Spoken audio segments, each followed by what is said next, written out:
Well, this ties into one of the points that I wanted to talk about here.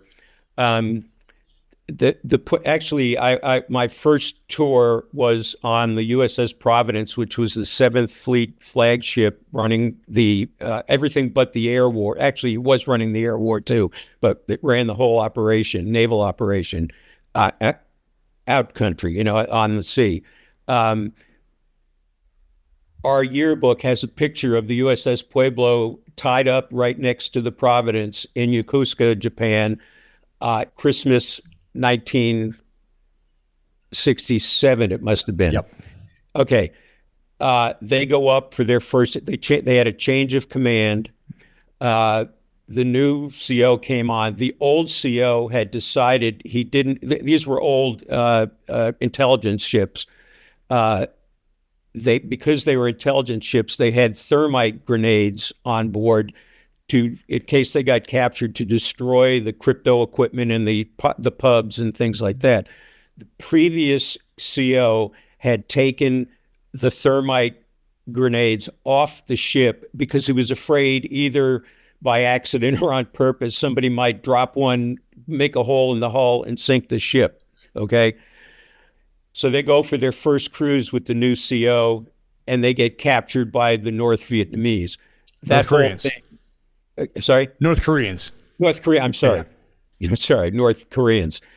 That whole thing, that had nothing to do with territorial violations. It had to do with the fact, got to step back now, the Russians had, do you remember the Walker brothers, the crypto guys? Yes, I was going to ask you about that as well.